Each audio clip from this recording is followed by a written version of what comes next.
Hello बेटा। Hello to all of you, कैसे हैं आप लोग। तो आज के इस सेशन में मैं आप लोगों से बात करने वाला हूँ कैट 2022 की स्ट्रेटेजी के बारे में। तो हम पहले भी बात कर चुके हैं। आज पर्टिकुलरली मैं बात करूँगा कि बच्चों आपको जो सिलेबस है वो कैसे कैसे करना चाहिए। देखो, हम लोग प्रैक्टिस बहुत करते हैं, आप लोग कहीं से भी पढ़ रहे होंगे, किसी भी इंस्टीट्यूट से पढ़ रहे हो बेटा, उससे फ़र्क नहीं पड़ता। लेकिन सबसे बड़ा सवाल आता है कि सर हम प्रैक्टिस कितनी करें। किसी टॉपिक को हमने समझ लिया, उसके कॉन्सेप्ट को अच्छे से जान लिया, अच्छे से टॉपिक समझ में आ गया, सर ने हमें क्वेश्चन भी खूब सारे करवा दिए, लेकिन अभी भी ना वो कॉन्फिडेंस नहीं आ रहा कि कोई भी क्वेश्चन आ जाए हमारे सामने तो क्या हम उसे कर सकते हैं या नहीं कर सकते। तो बेटा मैं आपको बोलना चाहता हूँ, ये कोई सब्जेक्ट नहीं है, ये एक स्किल है। उस स्किल को डेवलप करने के लिए जितनी आप प्रैक्टिस करेंगे वो उतनी प्रैक्टिस कम होती है बेटा। लेकिन फिर भी एक थंब रूल बना लो। एक थंब रूल बना लो कि कम से कम हमें 100 क्वेश्चंस तो करने ही हैं। मतलब 100 क्वेश्चन से कम किसी भी टॉपिक पे हमें नहीं करने। फॉर एग्जांपल, अगर मैं परसेंटेज प्रॉफिट लॉस आपको समझाया है तो परसेंटेज पे 100 क्वेश्चन बेटा, प्रॉफिट एंड लॉस पे 100 क्वेश्चन। 100 क्वेश्चन कोई बहुत ज़्यादा नहीं होते बच्चों। अगर आप लेके बैठेंगे तो 1 घंटे में आप 15 to 20 क्वेश्चन कर सकते हैं, अगर एक एवरेज स्टूडेंट भी हैं।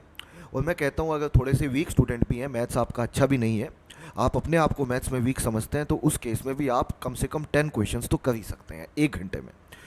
तो अगर आप एक टॉपिक पे 10 to 12 आवर्स देते हो, टॉपिक ज़्यादा मिला के ज़्यादा नहीं है बेटा, टॉपिक अगर सारे मिला के क्वांट में भी आप देखो तो लगभग लगभग 20 टॉपिक्स होंगे। तो एक टॉपिक में मैं बोलता हूँ कि अगर आपने 10 आवर्स दे भी दिए तो टोटल मिला के आप 200 आवर्स दे रहे होंगे पूरे कंप्लीट में। As far as quant is concern, देखो मैं आपके साथ क्वांट की बात करता हूँ, क्वांट पढ़ाता हूँ, मैं क्वांट की बात करूँगा बेटा। तो इतना टाइम अगर हम दे सकते हैं आफ्टर आफ्टर कॉन्सेप्ट, तो कॉन्सेप्ट मैं मान के चलता हूँ आपने पढ़ लिया है, कॉन्सेप्ट को एकदम फेयर बना लिया है।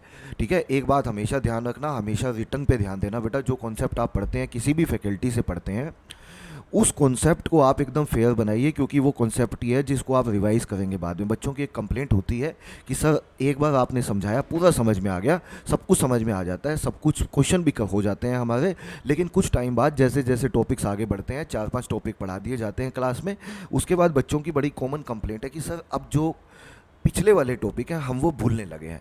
तो बेटा मैं उनको बोलता हूँ कि आप अगर उनके फेयर नोट्स बना लोगे, एक अलग नोटबुक लगा लोगे, तो आपके अंदर ये कॉन्फिडेंस रहेगा कि कुछ ना कुछ हमारे हाथ में है जिसको देख के हम दोबारा रिवाइज कर सकते हैं, एक बार दोबारा मेहनत कर सकते हैं। अब सोच के देखो, अगर आपके पास कुछ भी नहीं है ऐसा जिससे आप रिवाइज दोबारा कर सकते हैं, तो कैसे काम चलेगा। मतलब थोड़े दिन के बाद आपका कॉन्फिडेंस डगमगाने लगेगा बेटा। उसका कारण ये है कि आपने कई चीज़ें नई सीखी हैं, आपको एक बार तो समझ में आ गई, बट इसका मतलब ये नहीं है कि आप उसे भूल नहीं सकते।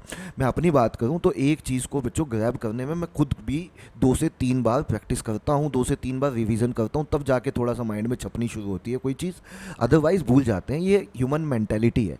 तो आप बिल्कुल इसमें गिल्ट ना महसूस करें, कुछ भी ऐसा ना महसूस करें कि मैं क्यों भूल जाता हूं। बच्चे भूलते हैं बेटा, हम सब ह्यूमन नेचर भूलते हैं, बट उसको याद करने का तरीका एक ही होता है कि हमारे पास वो चीज़ सेव हो, हमारे पास वो चीज़ रिटन में हो जो हमारे फैकल्टी ने पढ़ाई है, पूरी डेप्थ में लिखी हुई हो, ताकि उसको हम बाद में रिवाइज करें और जब और क्वेश्चन प्रैक्टिस करें तो हमें सारा याद आ जाए कि क्या क्या सर ने पढ़ाया था।